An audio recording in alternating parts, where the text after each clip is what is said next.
All right, I see it on. Oh, I got the wrong thing. I hit the wrong button.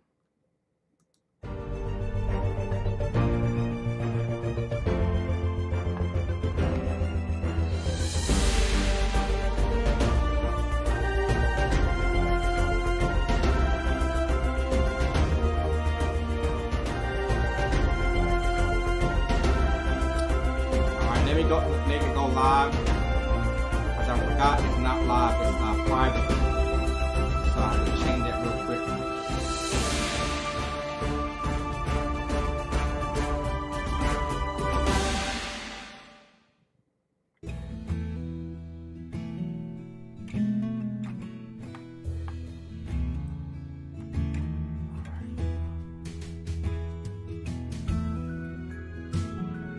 All right. Oh, we're public. We're live. It's public. Okay.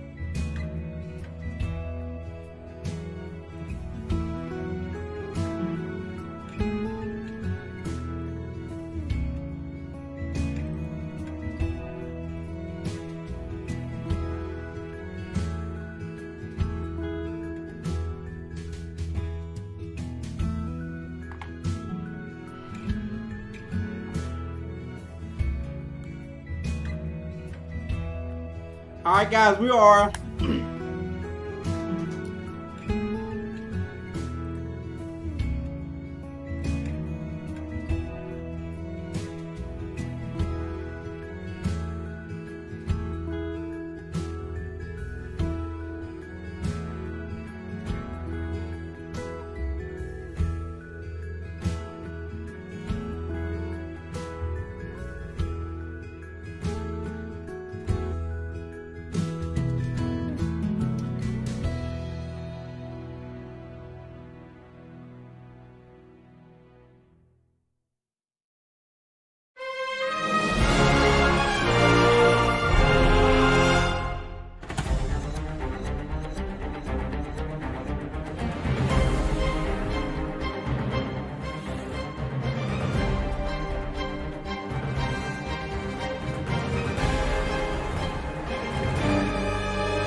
All right, let's get this party started. How y'all doing? I am Jerome Scott Smith, theater teacher here at Hopewell High School, and I'm so excited to be here and really welcome you guys to our show. You know, things have changed a whole lot in this world. You know, we cannot do our performances on stage like we used to, and all the clips that you saw before we started that's all the stuff we used to do.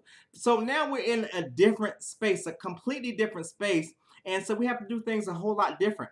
And so today I want to introduce you to our play, The Bow Wow Blues, and I want to talk about why we're doing this radio theater kind of thing. Radio theater, it just lends itself to the kind of things, the kind of work that we can do in a safe place, right? We can't be on stage, we can't be in class, and so what we had to do was figure out, okay, how are we gonna still do theater, but in a way that we can still have interaction, still create characters, and tell a story. And so this is all about telling stories in a different way. And we just had to be creative. And so what we've done with this class is if this is our final project. This is my Theater 1 class. Now they're mostly actually all freshmen, all right? And I just had these guys right out of middle school. I've been working with them. As a matter of fact, I want to introduce you to a couple of the cast members who are on a Zoom call. If you guys can go ahead and wave your hands and tell them hi. That is the most. These are awesome. These kids are awesome. They really are. We have so much fun with this show, and we are so excited to share this with you. Before we get started, we got a couple things. We have some of the students who are going to talk about the class as it relates to just being in a theater class virtually, right? And also not just a virtual theater class, but how do we communicate with each other, right? And so we got 3 students who are going to talk about that. For me, it's all about the experience you have, right? It's one thing to do things on a worksheet, but it's another thing to really experience those things in real time and with real conversations and things of that nature. So they're going to talk about that. And then finally, at the end of this, we're going to have about the play. Our student Caleb Leak is going to talk about the play. But one thing I want to talk about is what is radio theater? Radio theater has its place in the 1940s and 50s. Actually, before that, 20s, right? Radio was one of the first forms of communication media that we had. It was before TV. It was way before the internet.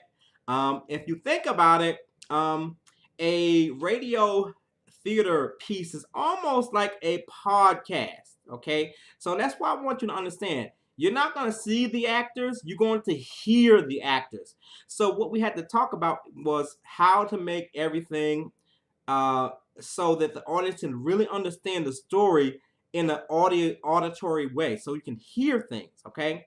So what you're going to see, you're going to see one picture, but you're going to hear a lot, okay? So this is how they used to do it in the old days, okay? One of my students said, you mean like in the 1980s?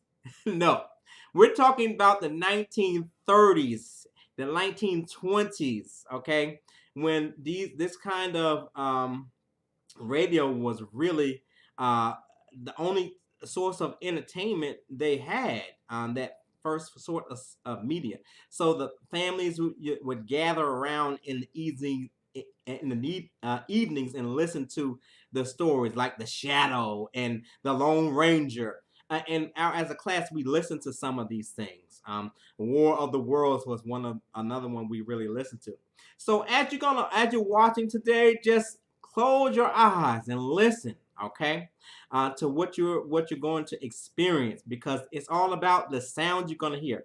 All right, without further ado, I am going to take this over to my students, and we're going to get to our virtual, our radio play, The Bow Wow Blues. Enjoy. Hi, it's Micaiah, and I'm going to talk about 2 to 3 things I have enjoyed while being in theater. I really like my classmates. They're really funny. My classmates are funny, and I got to make new friends, so that's cool. I also love being in a play. That's cool. Hi, it's Micaiah, and I'm going to talk about 2 to 3 things I have enjoyed while being in theater. I really like my classmates. They're really funny. My classmates are funny, and I got to make new friends, so that's cool. I also love being in a play. That's cool. This is not my first time being in a play, but getting to interact with my classmates and getting to know my classmates better while making the play. It's Bow Wow Blues. It's been great. It's been real fun. And what else do I like? Mr. Smith is really funny. He is a funny guy. I really like Mr. Smith. He is super funny and super cool and laid back. Yeah, that's what I like about this class. I'm gonna miss it. So, peace. What I like about theater class these past 9 weeks is that the acting is really funny. It's hilarious to me. I like how we communicate. I like how it's a very hyperactive class. Hi, hello, I'm Sarah, and this is my fake plan. I thought I should introduce the plan. I'm going to talk about this class. Now, this class is super fun. It would have been more fun if it wasn't on virtual. There's only so much you can do on virtual learning, and there's only so much you can learn in the 9 weeks. I think my favorite thing from this class was our dialogues, not like the final play, because I don't really like radio plays, I feel like an actual production would have been better, but then again, we can't do it because of remote learning. The dialogues were super fun. We got little mini projects to do. We learned about Roman theater and where theater started. We had to make Instagram accounts for our characters. That was super fun. I liked that. It's just super fun, There's some things about this class you may not like. I didn't like some of the warm-ups or some of the videos we had to watch or some of the little projects we had to do. I didn't like the amount of work, which it wasn't a lot, but in the very beginning it was. I didn't like the scavenger hunt. There's just stuff that we did that I didn't like, but overall, I think the good kind of outweighs the bad in this class. I would recommend it to someone, so.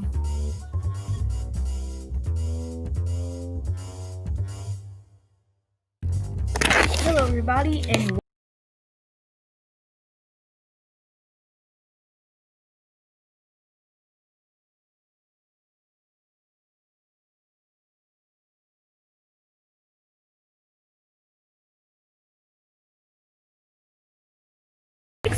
more of stole from banks, shot off a gun once or twice, and then left town. These types of gangsters were always chased by cops and always sometimes captured. Now, you might be thinking, this is just a story about gangsters? Cool. Yeah, you might be thinking about the type of gangsters we see now, as in guys who are sagging in their pants, wearing gold chains and rings, and having hats turned around backwards and gang signs. No, these are not the type of gangsters. These type of gangsters are, as in the Bonnie and Clyde type, more professional, wearing very expensive suits. Sorry, I couldn't get the word out. Very expensive suits, and having girlfriends or wives who are wearing flapper dresses, and having a whole recruits kinda of partners. Thank you. Enjoy Bala Blues.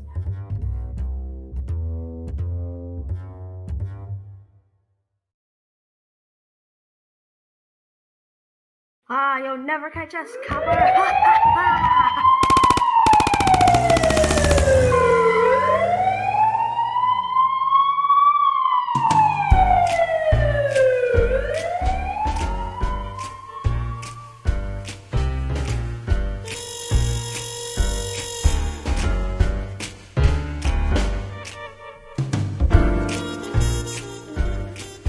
Good afternoon, ladies and gentlemen, and welcome to Hopewell's Radio Network's Gangster Theater.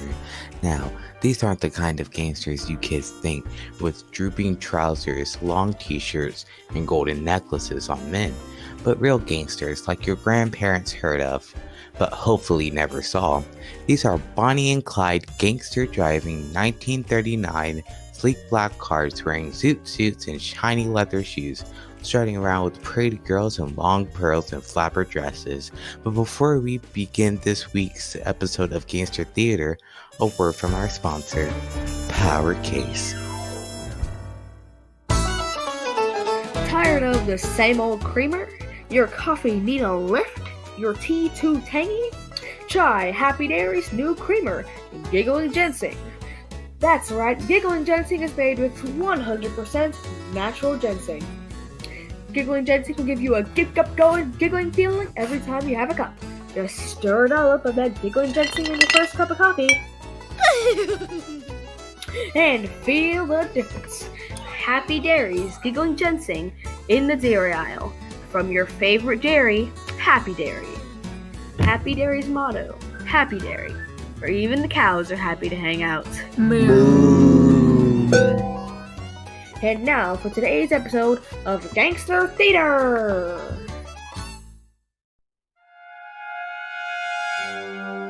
Today's episode of the Bow Wow Blues.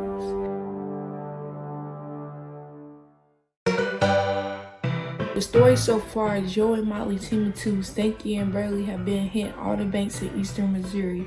The year is 1923, the Dust Bowl days have passed. There are no crops and no money, but what little money is left, the Witty Gritty Grain has stolen. From town to town, the Witty Gritty Grain has cleaned out all the banks. Even the old lady pocketbooks that were sweet enough to get them a cup of coffee and piece of a pie. We catch up with our rough characters in Mavis Diner, a greasy spoon with 20 miles from Sedalia.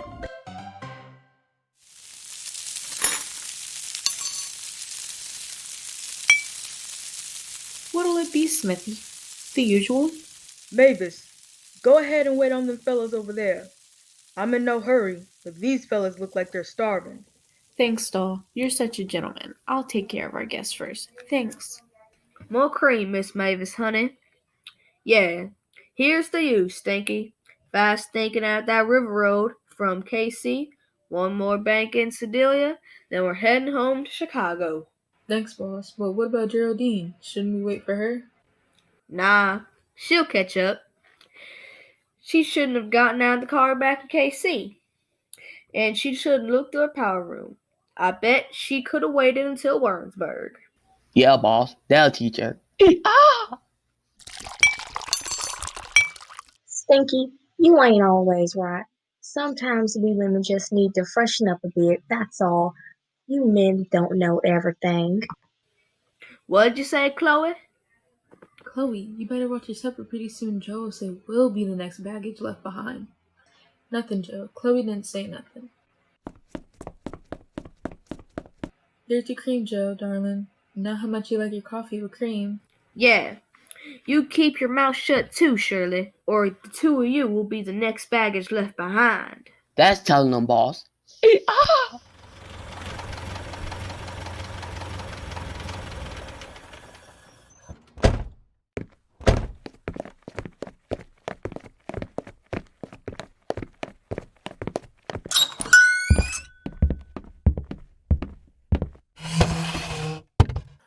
Well, Harrison, this looks like a cozy spot to sit a spell. Yes, sir. It reminds me of my mom's kitchen back in Boise, Idaho. Checkered tablecloths and Grinch ham window curtains, except my mom's kitchen wasn't so dingy. How many times do I have to tell you? You don't have to call me sir. We're partners. Hello, gentlemen. What do you have? Well, ma'am, we'll have eggs, toast, coffee, and cream, please. Ma'am, please. Nobody says ma'am or please around here. You must be from... Lincoln, thank you. Coming right up. But sir, you worked so hard teaching me to call you sir back at the police academy that it's a kind of hard to get out of my head, sir. You know, sir, I gotta admit, I'm sort of nervous. We're here, finally, and they are... Harrison, just keep in mind that you were assigned to me as a partner, not an assistant. Good morning, fellas. Nice day, isn't it? Sure is, if you like nice days. What a friendly fella. Have a coffee on us. You know how far it is from Sedalia from here? Why, thanks, stranger. Yes, it's 20 miles from here to be exact. Yeah, we would know. We've been following some nasty fellas, and I keep track of the miles we've been chasing them. Ouch! Sir, what did you kick me for? Harrison, why don't you go out and check on the stray pooch we found? What stray pooch? Oh, yeah. Right, sir. So, mister, you find a stray dog, huh? I love strays. They're the best. They can take care of themselves. Don't need much love. Just a pat every now and then. Let me introduce myself. I'm Harry Stone. Nice to meet you. We from Chicago area. Really? Long way from home.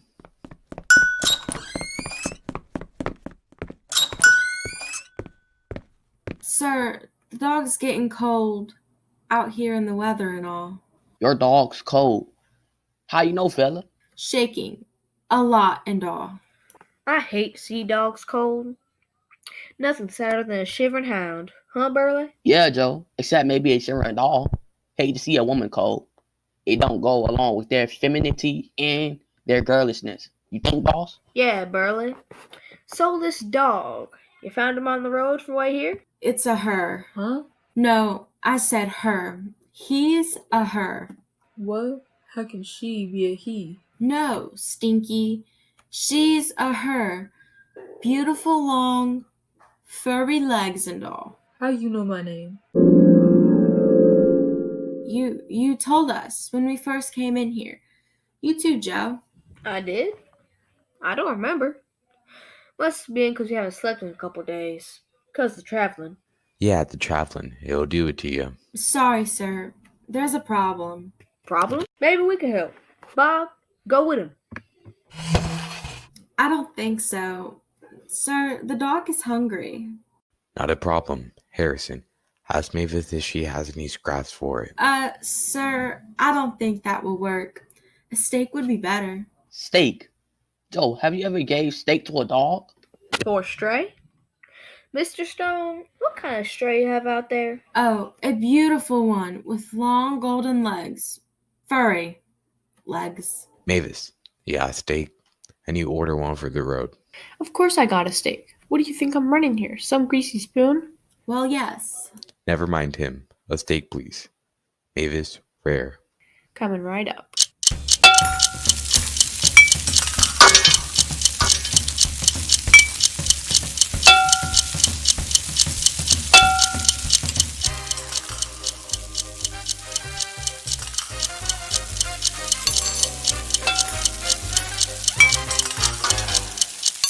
There, good enough for your stray. I'm sure it'll be fine. Do you have any cherry pie? Sure, fresh today. Good. I'll take half. Half a piece? No, half the pie. For the stray. A dog gets a half a pie? Harry, I gotta see your dog. Harrison, run the food out to our pet. I'll be out in just a minute. Right. That Harrison, he's such a sucker for dogs. Bet you take care of all the abandoned dogs out in the farm in Idaho. Idaho? I'm from Idaho. My pa was a potato farmer near Boise, but he don't farm no more 'cause of the borer worms. Didn't know they had a boerworm problem in Idaho. Must have been pretty hard on her family. Stinky, you know the lady very long? Mister, I know they're too long. You know, Cheryl, that Harrison sure does look familiar, like I've known him or something. Chloe, you ain't seen him before. You think everyone looks familiar just because he's from Idaho. Don't mean you know him. What is that sound? You hear it? Come on, Chloe. I think we better go powder our noses if that's alright with you, gentlemen. Well, hurry, dolls, because we gentlemen need to get on the road soon. Girls, have you got any Geraldine stuff with you? The guy's dog's cold and I hate to see a shivering pup. We got Geraldine's fur coat, but I kind of like it, and I thought that I would keep it for Geraldine, you know? Let the dog lover have the coat, Chloe. But Joe, it's Geraldine's, and I what, Chloe? You wanted the coat, didn't you? No, Joe. Chloe and I were just saying in the powder room that the coat looks so good on Geraldine. We hope that she catches up with us soon so we can give it back to her. Your dog's howling, mister. I wonder why he's howling. Because he's cold, Joe. He's cold and he's miserable and he's still hungry. That's all. So that'll be $3.50.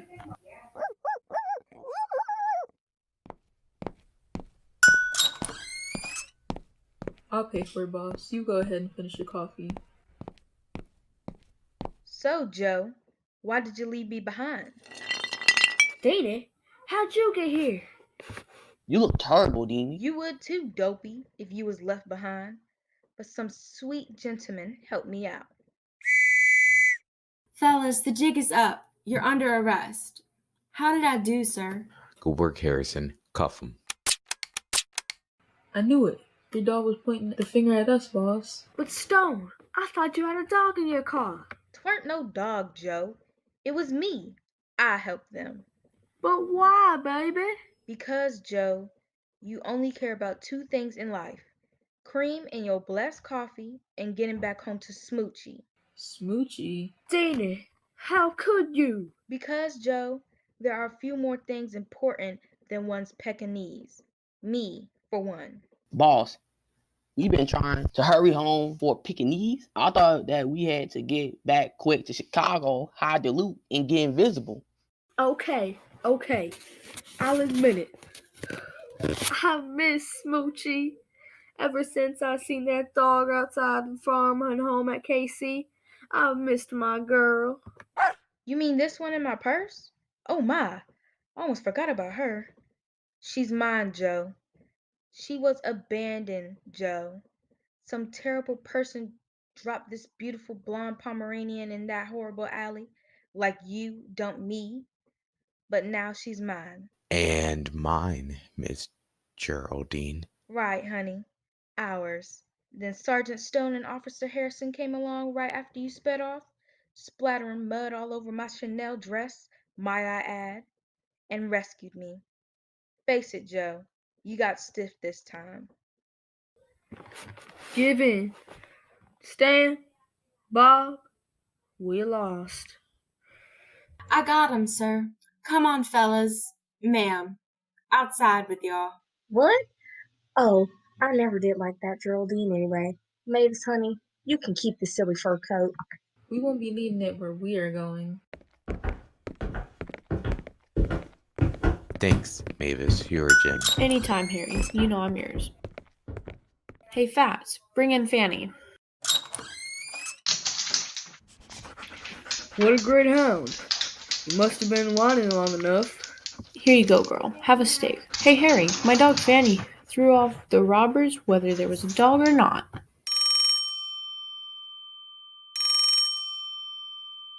Hey, Mavis. The phone's for Stone. Thanks, fat. Hello? Yes, sir. Yes, sir. I see. I see. Stolen pooch. Yesterday from the farm and home in KC? Right, sir. Right away. Mavis, where's Harrison? Let me look. Outside to a tree. There go the gangsters. And who's that running behind? Help! Help! She's tied me to a tree. It's Geraldine, carrying her puppy. You mean Banker Paul J. Betty's pet Pomeranian Penny? Was from his arms yesterday during farm and home breaking? Better go untie Harrison. That Geraldine pretty crafty. Not only did she catch up with her guy, but she got her on Smoochie. Besides. See you next time, Mavis.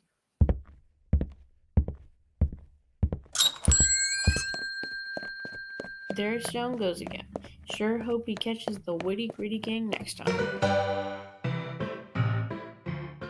Will Sergeant Stone and Officer Harrison catch up to the witty gritty gang, or will they give up, sit down, and have the rest of their cherry pie with ice cream and early in the morning? Tune in tomorrow for another episode of Gangster Theater, brought to you by Giggle & Jensen, the cream that gives that get up and giggling feeling. This has been a production of the Hopewell High School Radio Network.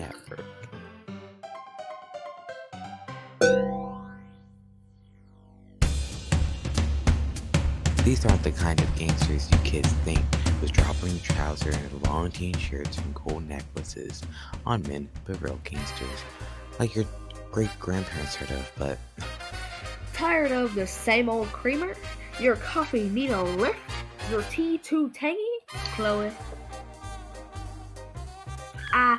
What, Chloe? You wanted the code, didn't you? Page 36, line 14. You told us when we first came in here. You too, Joe. Page 36, line 17. Sorry, sir. There's a problem. Page 37. Mavis, go ahead and wait on the fellas over there. I'm in no hurry, but these fellas look like they're starving. So, Joe, why did you leave me behind? You would too, Dopey, if you was left behind. With some sweet... Because he's cold, Joe. He's cold and he's miserable and he's still hungry. That's all. So that'll be $3.50. Number 11, page 41. Anytime, Harry. You know I'm yours. Hey, fast. Page 33, line 8. Yeah, boss. That'll teacher. I'm from Idaho. My pa was a potato farmer near Boise, but he don't farm no more because of the bollworms. Page 9, line 11. Sir, I know they're too long. Page 38, line 12. Chloe, you ain't seen him before. You think everyone looks familiar just because he's from Idaho. Don't mean you know him. The story so far, Joe and Motley Team 2, Stanky and Burley have been hit all the banks in eastern Missouri. The year is 1923. The Dust Bowl days have passed. There are no crops and no money. But what...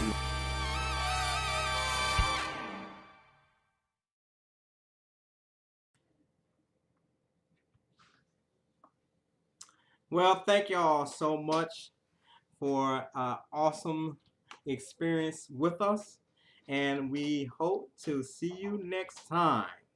This has been the Hopewell High School Theater Department. Take care.